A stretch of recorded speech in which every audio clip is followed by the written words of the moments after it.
सवाल उठता है कि क्या वाकई उस वक्त के विमान इन मूर्तियों का भार ढोने के काबिल थे? क्या वाकई पायलट को लगता था कि वो मूर्तियों को लेकर हिंदुस्तान नहीं आ सकेगा? तो ये मूर्तियां लाई कैसे गई? क्या पायलट के इनकार के पीछे सिर्फ आशंका थी या फिर विमान की क्षमता की पूरी जानकारी? आखिर किन परिस्थितियों में मुल्तान से जोधपुर के लिए उड़ा था वो विमान? लोग कहते हैं कि पाकिस्तान से आ रहा विमान या तो मूर्तियों को लेकर आ सकता था या सिर्फ लोगों को, लेकिन वो दोनों को ही लेकर आया और वो भी बेहद आराम के साथ।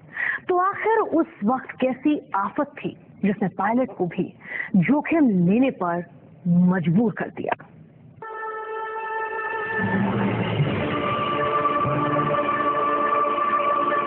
साल था 1947 और महीना अगस्त से नवंबर के बीच का।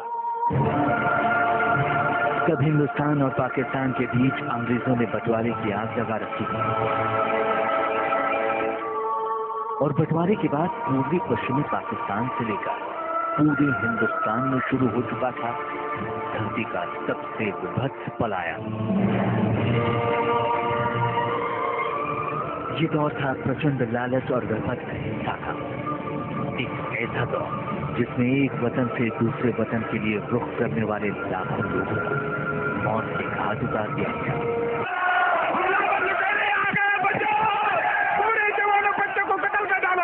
अपनी ही धरती थी, अपने ही हथियार थे और अपनों के ही खून से मिट्टी लाल हो गई। इसी बीच पाकिस्तान से हिंदुस्तान के लिए लोगों ने 3 तरीकों से पलायन शुरू किया। पहला, जिससे जान बचा पाने की गुंजाइश बेहद कम हो गई। ट्रेनें लाशें थी, लेकिन 675 रिफ्यूजी ट्रेनों ने 2 महीनों में 28 लाख लोगों को विस्थापित कराया। दूसरा तरीका था पैदल, जिसमें विस्थापित हुए 1 करोड़ 20 लाख लोगों में से तादाद सबसे ज्यादा थी और मौत कदम कदम पर इंतजार कर रही थी। तीसरा तरीका था विमान से, जो सुविधा सिर्फ संपन्न लोगों के लिए थी और जिसमें एक बार उड़ान भरने के बाद जान बचने की पूरी गारंटी थी। इसी तबाही और मारकाट के बीच डेरा गाजी खां से जैन समुदाय के लोगों ने अपने आराध्य को लेकर मुल्तान के लिए सफर शुरू किया। लोग 80 किलोमीटर का खतरों से भरा सफर तय कर मुल्तान पहुंचे, जहां बड़ी संख्या में जैन समुदाय के लोग इंतजार करते मिले। फिर जैन समुदाय के लोग एकजुट होकर मुल्तान से 250 छोटी बड़ी मूर्तियों के साथ विमान में सवार होने पहुंचे। वहाँ मारकाट शुरू हो गई थी। मुसलमानों ने विशेष करके वहाँ हिंदुओं के साथ अत्याचार शुरू कर दिए, लूटमार मचा दी। ऐसे समय में जान भी बड़ी जोखिम में आ गई। वहाँ अपना सब कुछ छोड़ करके मूर्तियों को हमारे पूर्वजों ने बड़ी एक विवेक से, धैर्य से इनको पेटियों में बंद करके और योजना बनाई कि इसको प्लेन से जो है इनको पहले भेजा जाए और वो उसको लेकर के आए। और लाने के बाद में जो है पायलट से जब कहा तो पायलट ने उसका वेट देखा और मना कर दिया कि इन मूर्तियों को, इतनी भारी मूर्तियों को और आप लोगों को एक साथ नहीं ले जा सकते, या तो ये जाएंगे या आप लोग जाएंगे। तो हमारे पूर्वजों ने बिल्कुल शांति से कहा कि आप हमारी मूर्तियों को सुरक्षित वहाँ पहुँचा दीजिए, आप हमारी चिंता छोड़िए। तो पायलट एकदम असमंजस में हो गया, वो सोचने लगा भी ये कैसे। पूर्वजों से सुनी कहानियों के आधार पर लोग आज भी ये दावा करते हैं कि एयरपोर्ट पर उनका किस दुविधा से सामना हुआ।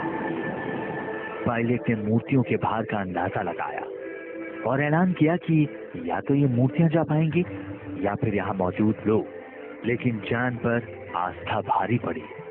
लोगों ने पायलट से कहा वो मूर्तियों को लेकर जाए, आवाम को भले ही भगवान के भरोसे छोड़ दे। लोगों की इसी आस्था पर पायलट का दिल पसीज गया। उसने विमान में लोगों को भी बिठाया और सारी मूर्तियां भी रख ली और मुल्तान से जोधपुर के लिए उड़ान भर दी। दावा किया जाता है कि पायलट जब जोधपुर एयरपोर्ट पर उतरा तो उसने भगवान महावीर की मूर्तियों को प्रणाम किया और कहा कि इससे ज्यादा हल्का विमान उसने अपनी जिंदगी में कभी नहीं उड़ाया। जोधपुर में विमान जब उतरा तो उसमें के शब्द थे कि मैंने अपने जीवन में इतना हल्का विमान कभी नहीं चलाया। वास्तव में इन मूर्तियों में कोई चमत्कार है, दैविक शक्ति है, और उससे झुक करके उसको प्रणाम किया। ये श्रद्धा के साथ जुड़ी हुई है। अगर ये चीज ना होती तो ये चीज पैदा भी ना होती। इनके अंदर ये शक्ति थी, जब तो ये घटना हमारे साथ हुई कि इतना हल्कापन आ गया। तो ये सारा बात जो है धर्म के साथ जुड़ी।